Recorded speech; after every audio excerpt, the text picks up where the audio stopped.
Hello, magandang araw po sa ating lahat, mga minamahal nating mga kababayan. Magandang araw po sa inyo lahat.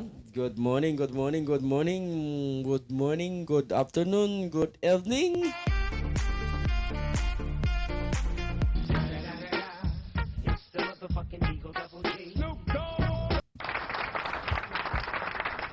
Ang tatalakayin po natin ngayong araw na to mga kaibigan, ito po mga kasinungalingan po ng mga Duterte. Okay? Nagpapalabas sila ng mga animoy bago kuno, ng mga statement. Ah, gusto nila, parang ano ba, yung ginagawa nilang tanga lahat ng mga kausap nila. 'Di ba? Parang hindi lang naman kasi sila ang may social media naman. So napapanood nating mga matitino yung kanilang mga statement, no? Gagaya na lang po ng statement ng animal na to. Ah, nakala mo napakatino, ha? Ikaw baste, nakala mo yung napakatino ka man, ha? Papalitan ka ba ng iyong ama, ha? Sa pagka-mayor sa Davao, kung talagang matino ka, kung talagang magaling ka, kung talagang tama ka, papalitan ka ba ng iyong ama? Sige nga, ugod-ugod na yung ama mo. Pinalitan ka pa rin. Ano ba naman yan, man? Ipanuwarin nga mo natin si Baste. Pinapakalat niya kasi nila na etong pag-appoint nga daw po ng Chief PNP na si Nicolas Torre, palakasan lamang. Ha? Yun ho ang ini-emphasize nila sa mga tangang kausap nila. Na makikita po ni natin dito sa video na to kung ano yung mga nagsisigawan ng mga animal na OFW. Ha? Mga tangang talpula nung gunggong. I. I. Mana. Okay, panoorin nga mo natin ito mga kaibigan. Ngayon is not based on merit, but tingnan nyo ano nangyari. You have a chief PNP na tatlong ranggo ang tinalunan para maging chief PNP.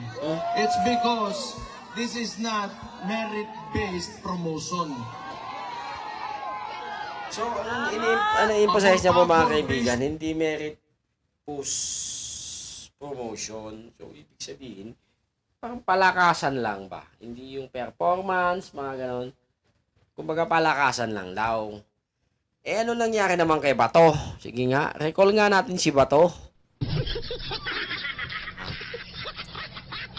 Alam, kaka 1-star general lang ng Bato, wala pang isang buwan. Tapos naging 4-star general na nung pagdating ni Digong. Sa tingin niyo ba mapromote yung Bato na yan o hindi dumating si Digong? Napaka-unfair, no? Yung magsasalita tayo sa mga tanga.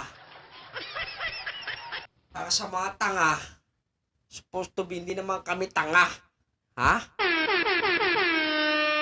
Huwag nyo namang idamay lahat. Huwag naman tanga lahat. Hindi naman tanga kami lahat eh. Diba?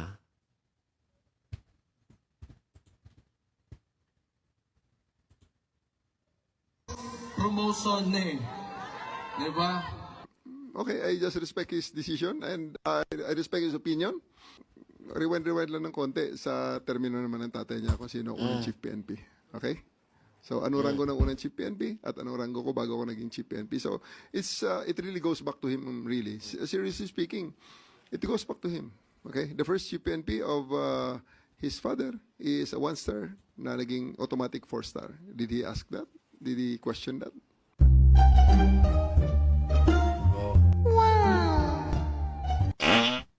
Parang si Bato naman yata ang merit ngayon is not based promotion, on di ba? merit, but tingnan nyo ano nangyari. You have a chief PNP na tatlong ranggo ang Palibasa kasi, kala nila, tanga lahat. Ito ang masasabi ko mga kaibigan, no? Yung nasa harap niya, sa dahig na yan, man, ay, yun ang tanga. Kaming mga nakapanood, natural hindi. Kasi, alam namin ang history. man.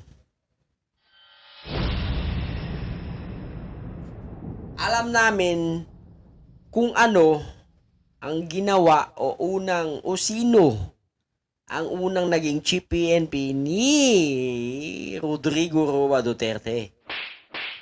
Ha? Na ngayon ay nasa The Hague.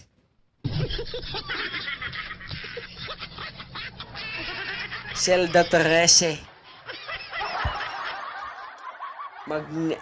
Magnesium Compound, The Hague, Netherlands. Diba? Ang tinalunan para maging chief PNP. Oh. It's because this is not merit-based promotion. Pabor-pabor. Sinigaw naman ng animal. Tama!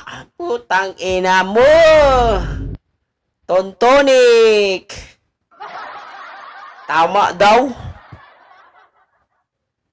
Sa atin natin mo nag-comment.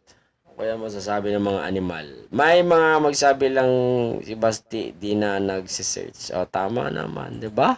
Yun lang siyang makwento sa mga tangang kausap niya. Share!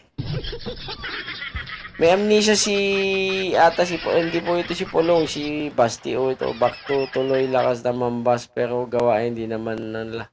Hoy, ang 51 billion nasan? Huwag niyo hanapin sa kanya na kay Polong. O, yung mga isawang nakakatandang lalaking kapatid ko nila nandun. Ho! Yung tatay mong kriminal, musta na sa dahig? Yung tatay mo si Bato ginawang chief 1 star lang ngayon ngak walang hiya ka Tore the best chief ngayon alam mo na Basti drug lord. Paano naman si tatay din 1 star lang si Bato ginawa niyang chief PNP kaya wag na magpapapalad papel. Papalipad ng papel, di na pinakita mga tao kung gaano karami. Ako ang sasagot sa dami ng tao. Alam niyo yung mga minsan na nagrarally lang ho sa may sa may Rotonda, sa may Quezon City. Yung isang jeep lang po sila. Yun ho ang katotohanan. Kaya mga kaibigan, mga minamahal na kababayan, bago tayo mangusga, kailangan muna natin mag-search, or kahit anong katawagan dyan, o mag-YouTube, mag-TikTok, mag-Facebook muna kayo, nang hindi kayo nagmumukhang tanga pag kayo ay dinebank. Dinebank.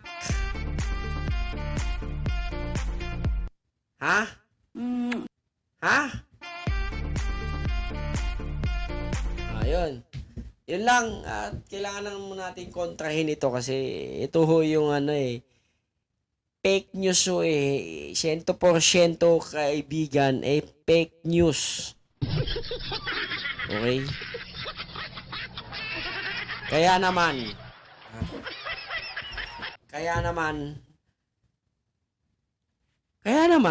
di ba? Anyway, like, comment, and subscribe. Sa mga walang kakwenta-kwentang video natin mga kaibigan. At para tayo ay sumahod naman na ho ng pangalawang beses. Okay? Hanggang sa muli, magandang araw. Adios.